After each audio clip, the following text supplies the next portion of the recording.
Salut, j'espère que tu vas bien. Là, je suis en train de me faire chauffer un café et j'aimerais aujourd'hui te parler d'atmosphère gagnant.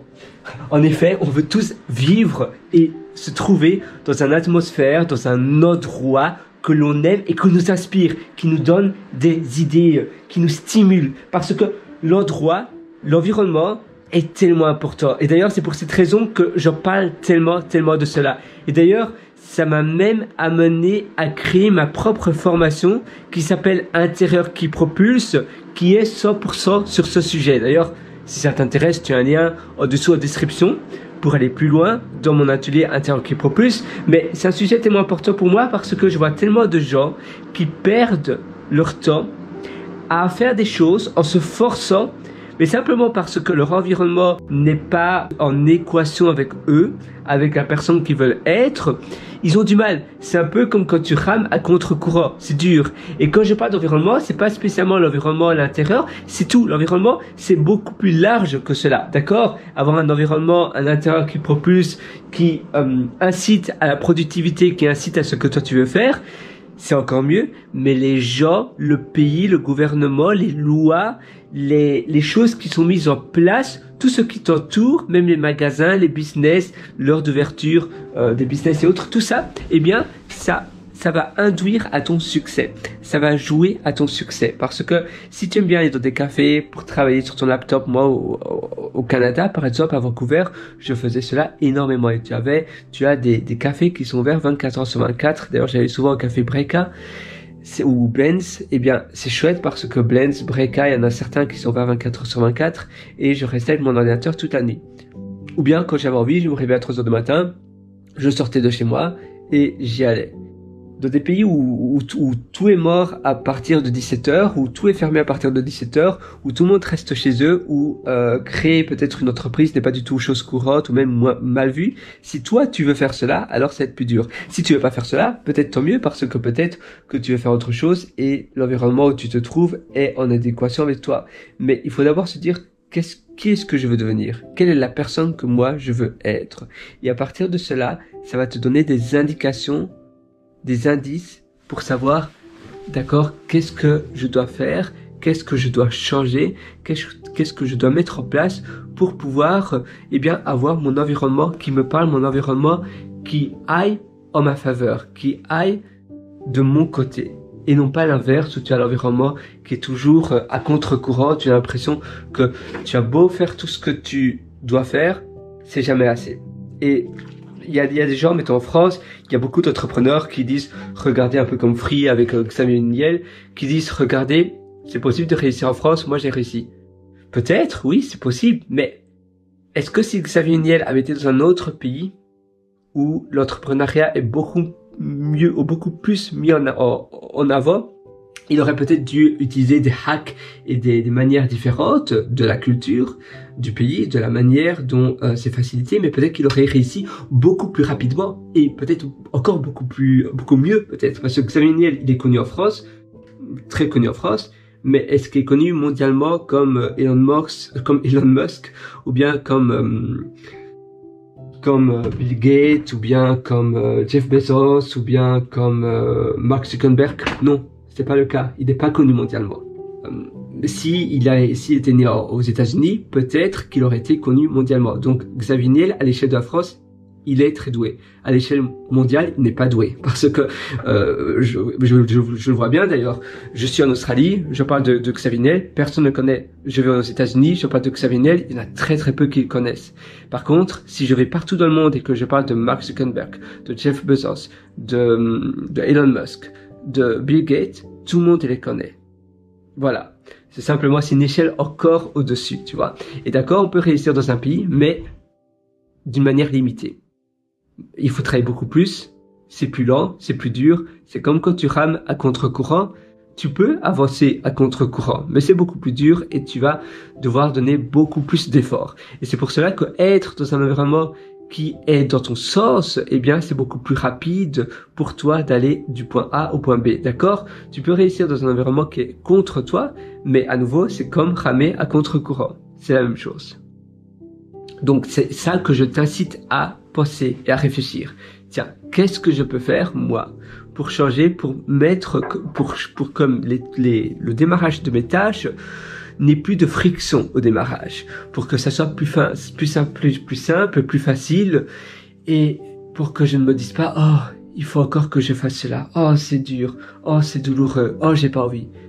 Et au lieu de te dire peut-être que je suis un fainéant, peut-être que c'est moi le problème, non, peut-être que le problème est ailleurs. C'est un peu comme, pour ma part, et je sais pas si toi c'était le cas, mais je sais que je suis intelligent, mais en étant petit élève, j'étais pas doué. Et le professeur ne se demande jamais, peut-être que c'est de ma faute s'il y a un élève qui n'arrive pas à réussir, qui n'arrive pas au cours. Non, le professeur va simplement dire, l'élève là, voilà, il va parler, le professeur va dire aux parents, tu sais, tu as ces réunions de parents un peu voilà, c'est pas terrible, ça vole pas très haut, c'est au bas des pâquerettes, et très souvent, les professeurs disent aux parents que c'est la faute de l'élève, que c'est la faute de leur enfant, que l'enfant ne se concentre pas suffisamment, mais peut-être que la manière dont le professeur, conduit les cours n'est pas la bonne manière, du moins pas pour l'élève, et ça doit être sur mesure. Un élève n'est pas un robot. C'est pas parce que ça fonctionne pour la moyenne des élèves, la moyenne n'est pas 100% des élèves. Et c'est la même chose pour toi. C'est pas parce que il y a des gens qui aiment bien l'endroit où tu es, que toi tu es condamné ou forcé à l'aimer. Si tu l'aimes pas, c'est ton droit, et c'est aussi ton droit à changer et avoir différentes options. Finalement, la vie est courte et la vie t'appartient à toi. Tu dois pas vivre une vie pour faire plaisir aux autres, ou bien parfois simplement on fait plaisir aux autres parce qu'on n'a pas cette énergie de confrontation. Et c'est vrai que la confrontation, ça peut être difficile. La confrontation, ça peut être douloureux. Se confronter à quelque chose, c'est jamais une chose facile. Mais parfois, il suffit de se confronter qu'une seule fois, et puis tu as la vie que toi, tu voulais avoir. La vie que toi, tu rêvais d'avoir. Et ça, à nouveau, ça fait la différence. Ça fait que tu es ce que tu es parce que tu l'as voulu. Et j'aime bien cette phrase, et d'ailleurs je le dis tout le temps, et je le dis également dans mon livre, le succès n'est pas loin, si ça t'intéresse, je vais aussi te mettre un lien en description, le succès n'est pas loin, je suis l'auteur en réalité de ce livre-là, et j'explique, et je dis cette phrase, il suffit de le vouloir, tout est possible, si tu le veux, tellement fort et que tu es tellement obsédé à vouloir réussir cette chose-là, alors tu trouveras des moyens, tu trouveras des déclencheurs pour y arriver. Mais tu arriveras à tes fins. Si tu le veux, alors tu auras. Tout est possible. Et en effet, tout est possible. Il suffit de le vouloir. Qu'on veut tellement quelque chose, on arrive à le vouloir. Parce que si pour toi c'est tout ou rien, tu vas donner toute ton énergie, même si peut-être pour toi, pour d'où tu viens, tu vas devoir donner davantage d'efforts qu'une autre personne, si pour toi c'est ça, c'est ta destinée, tu vas donner toute ton énergie. Donc en effet, il suffit de le vouloir. Si tu le veux tellement, tu y arriveras. Et c'est ça finalement la réussite, c'est ça le succès, c'est ça la beauté d'aller loin dans tes accomplissements. C'est d'être obsédé par quelque chose tellement fort, tellement passionnément, que tu arriveras à trouver des moyens, des déclencheurs et des choses qui vont te permettre d'aller toujours d'itérer. L'itération journalière, c'est de se dire à chaque fin de journée, comment ma journée s'est passée. Je fais un rebours, ou plutôt je vais à reculons dans ma journée, un rewind, en pensant à toutes les choses qui se sont déroulées dans ma journée. Je pense aux choses qui se sont bien passées, aux choses qui se sont moins bien passées, et comment je peux maximaliser les choses pour que les choses qui se sont bien passées se reproduisent demain, et comment je peux éviter que les choses qui se sont pas bien passées, se reproduisent demain. Parce que nous, justement, on veut à chaque fois être une meilleure version de nous-mêmes par rapport à hier. On veut pas se comparer aux autres. On veut pas être quelqu'un qu'on sait même pas qui est cette personne-là, parce que sinon, ça revient à comparer son intérieur, nous, sa personne, avec l'extérieur, la façade d'une autre personne. Donc justement, notre vision, c'est être le héros de nous-mêmes. Mon héros, c'est moi dans 10 ans. parce que je sais que dans 10 ans, eh bien, je serai une personne qui m'inspire déjà maintenant.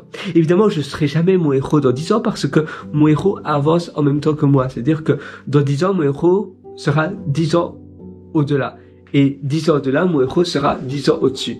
Mais ainsi, ça me donne toujours de la possibilité et de l'espace pour toujours aller de l'avant, de l'avant, de l'avant. Mon héros, c'est moi dans 10 ans. Et c'est ça ma vision. C'est ça la chose qui me fait réveiller le matin. Quand je m'endors, eh bien, quand je me réveille le matin, je me dis, oh, chouette, demain, c'est ça la journée que j'aurai. Et ça me stimule, ça me donne du boost. Je prends mon café, je vais boire un petit peu d'ailleurs, c'est pause boisson, si toi tu as envie de boire un petit peu.